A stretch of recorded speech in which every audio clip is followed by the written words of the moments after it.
I survived. As you can see, I lived, made it through a Buckeyes loss. Didn't come, every time they lose, it's the same thing. Oh, you Buckeye fans and your arrogance and blah, blah, blah. It's like, guys, I'm making a YouTube video for starters. So if you're seeing me on the internet and we're not like, come on. What am I going to do? Be gracious in defeat? I'm on YouTube. It's the whole point of this thing is to, I don't know, poke the Hoosiers or whatever. You know what I mean? Like, I'm not going to get on there. I mean, in half of the video I did actually. I thought I did show some respect and be like, wow, good job. Congratulations. And then like I'm feeling in my head like this is boring, man. I gotta mix it up a little bit. Let's talk some smack. And those are my true colors though. And then for everybody else, it's like, yes, we want the Buckeyes to win every game. That's what we've gotten used to. Most of us are also Browns and Bengals fans and Cincinnati Reds and the Cleveland Guardians. I can't even keep the names of our teams, and then the rest of Ohio, it's a hit too. I mean, everything from our weather to our economy, our roads, just everything about this. I mean, we just never stop winning in Ohio. So forgive me for wanting Ohio State to win all the time. Okay? Sorry. My bad. I'm not speaking to Dan Z. DH, what's up? Dan Z, what's happening? Hey, smooth concrete. Honestly, smooth concrete, I would have questioned if you were still alive. Hope you're doing well, man. Hope you're doing well.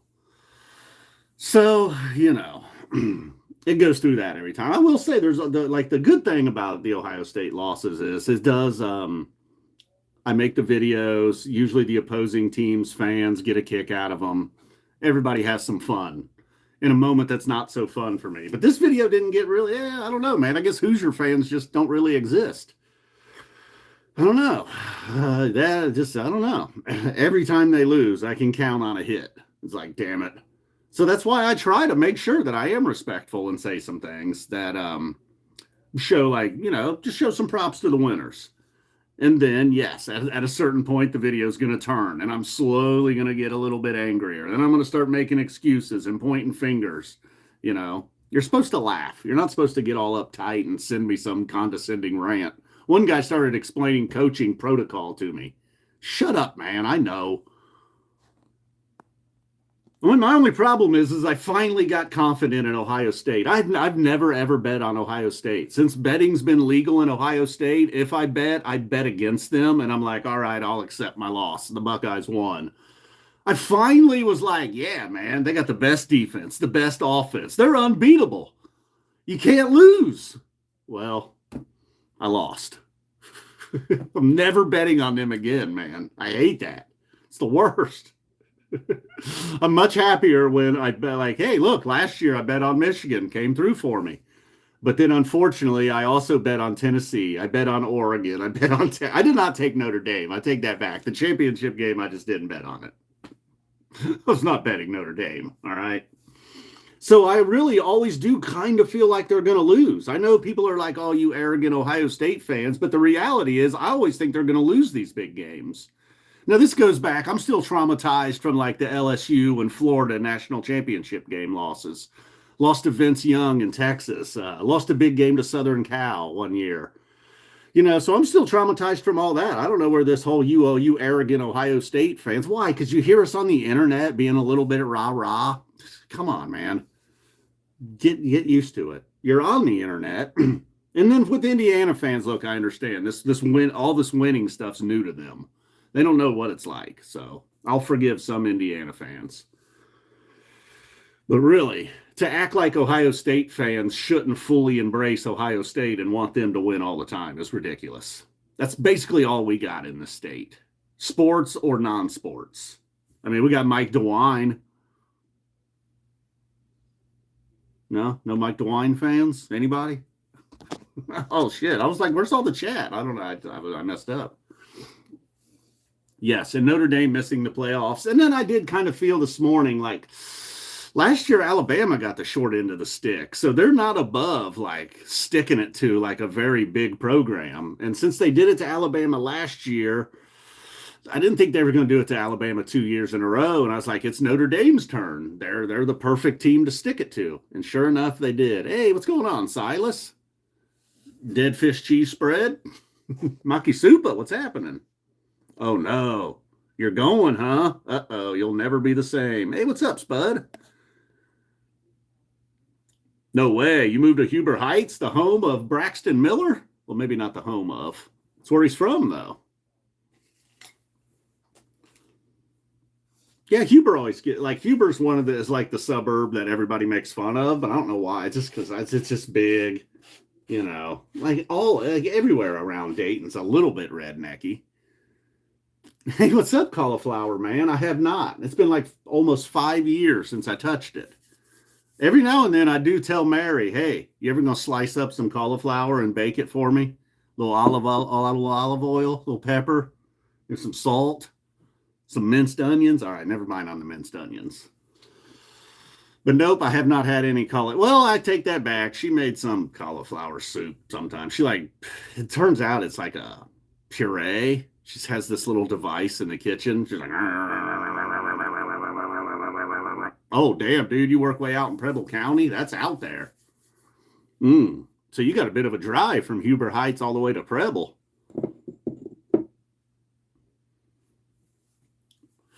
Oh, the show was at Detroit? Or, yeah, was that Detroit, I think? 12/6/97? That is a really good show.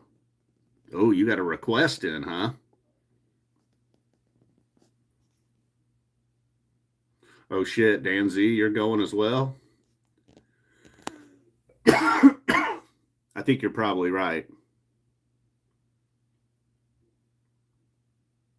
Oh, you got to be kidding me. Are you serious, Spud? Like, really, why would they kick the field goal? Well, yeah, there are some bad ones. What about the kid that ran out of bounds the other day? Or wasn't the other day? I think it was earlier in the season, but I just saw the video. He he had 10 yards on the defensive back, catches the ball. He's sprinting towards the end zone and steps out of bounds. It's at like the 20-yard line. I don't know. And it did maybe look like he was already running fast and he tried to kick it up a gear and it maybe pushed himself off balance a little bit, I will say. But boy, it looked awful suspicious.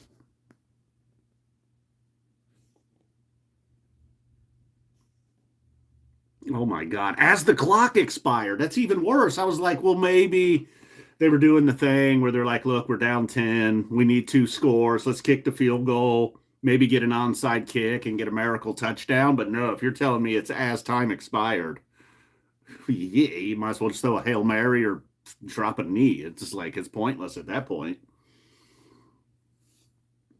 Oh no, Pete Carroll? You're right, it's Pete Carroll. It could be a Pete Carroll issue. I don't know. Right. I think he just assumed they were going to go ahead and score. I think that's the only thing I could think. He was already assuming they were going to get the go ahead touchdown and he didn't want to leave them much time. That's or the game tying field goal and he didn't want to leave them much time. That's all I could think. Yeah, that's the problem with a team like Ohio State and a coach like Day. You don't have a lot of tight games. I don't know. They purposefully schedule someone like Texas because they know they're going to have these 6 or 7 game stretch in the Big Ten where there's not a lot of competition.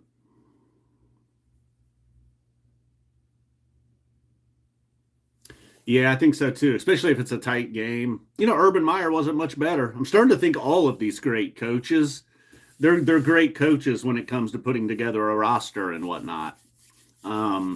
I guess time will be told. And it's really adorable as Indiana thinks that their coach is going to stay there. They just gave him a new contract, and he still is not even in like the top 10 highest paid coaches.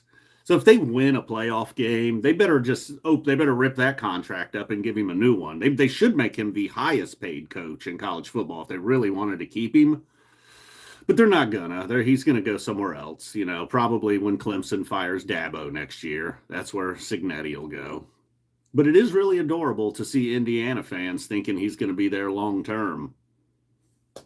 Michigan State, they just had some family, a husband and wife donated $400 million to their athletic program. I feel like if I was a Michigan Wolverines fan, I would be going, uh-oh, we got a new player in town, Northwestern. They're trying to get back in the game. So I don't know. I guess that's about all I had. I survived the game, and I don't even want to get started on the Browns. Again, just head scratching play calling at one point. Yes, $400 million. And then it's like, and in 2 years, they've already promised like another 100 million or something crazy. I don't know. They just must really love the Spartans, and they got a lot of money. Yeah. I don't know. The Browns looked better today. Shador had a good game, but once again, they find a way to lose. If you didn't see, they were in a situation where at the end they had to go for a 2-point conversion. It was a 31-29. 2-point conversion would have tied the game. And they do this ridiculous. Not only did they have Judkins take the snap in the Wildcat, which they have been doing that a little bit. They've been having Judkins take a direct snap. So that wasn't unheard of. But then it looked like they were trying like a direct snap to Judkins and then an end around to the receiver, maybe even a fake end around. I don't know. It was some kind of trick gimmick play with the game on the line. And Shador had just had a really good game and a really good drive. And then they took him out. Like, I don't know. Why not give him a chance to just throw the 2-point conversion? I'm not sure. I don't know. Very questionable ending to the Browns game today, but that's nothing new.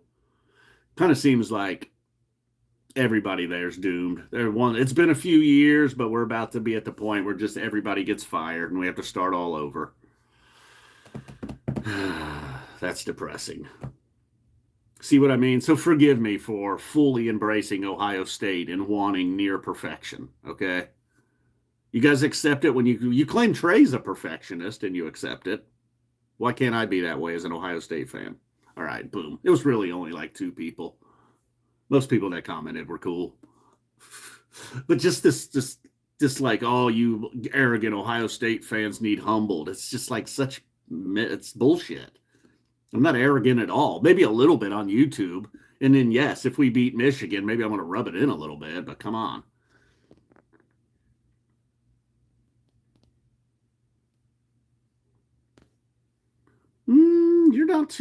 I mean, look, Rocco, it's not a horrible method.